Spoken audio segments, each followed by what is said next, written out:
以后买了鸡爪，试试这种现在最热门的网红做法——柠檬鸡爪，酸酸甜甜，非常入味好吃，而且自己做成本很低，一斤才20块钱，不到市场价的一半。照着视频中的配方，很容易操作。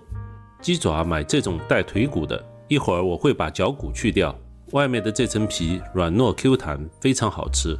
其他还用到蒜粒、生姜、柠檬、香菜，还用到其他一些调料，后面我会一一说明。这蓝色的瓶是百事可乐。把鸡爪的指甲去掉，鸡爪可以用新鲜的，也可以用冰冻的，我试下来区别不大。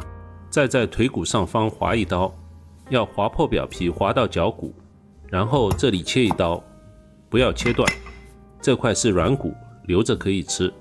在软骨和脚骨中间划个缺口，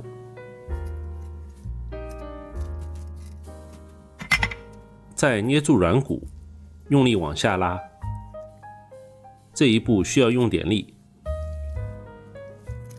一直拉到关节处，然后左右转动脚骨，让关节脱开，这样一个脚骨就去掉了。去了脚骨的鸡爪更容易入味，也可以节省容器的空间。前面的小脚骨就不要去了，太花时间。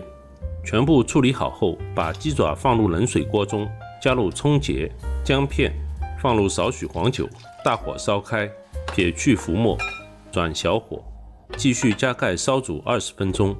20分钟后捞出鸡爪，马上放入冷开水中过凉，让表面冷却收缩，表皮会更加 Q 弹。现在再来切点配料，生姜切片，然后切成细丝，再改刀切成姜末，尽量切得细点，吃的时候才不会有辛辣的感觉。切完后放盘中备用。再切点蒜末，蒜末多少因人而异，喜欢蒜味的可以多放点。切好后同样装盘备用。再把泡椒的水倒一部分在碗中，泡椒水不是很辣，但比较咸，一会儿泡鸡爪时要注意。再取40克泡椒，切成小段，不会吃辣的可以少放点，对口味的影响不是很大。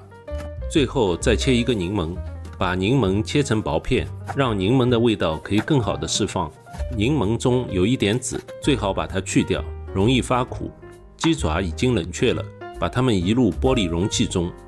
冷却后的鸡爪表皮很有弹性，加入蒜末、姜末，再加1小瓶百事可乐，300毫升的正好1瓶，加入35克白醋、16克香醋、15克生抽、20克白糖，倒入切好的泡椒。配料表在视频的最后，有需要的可以收藏视频或者截图保存。加入140克泡椒水，放上点香菜，再加上10克红油，红油会让鸡爪的颜色更加鲜艳。放入切好的柠檬片，记得尝一下汤汁，不够咸再加盐。盖上密封盖，放入冰箱冷藏6到8小时。我是放了1个晚上。鸡爪已经完全入味了，看颜色就可以感受得到，去了骨的表皮很有弹性，满满的胶原蛋白，所以才有那么多女生爱吃鸡爪。再加上酸酸甜甜的口感，也难怪会成为网红零食。这道菜没有什么好总结的，照着配方做，一定不会翻车。我是夕阳，请别忘了订阅这个频道。谢谢收看，我们下期再见。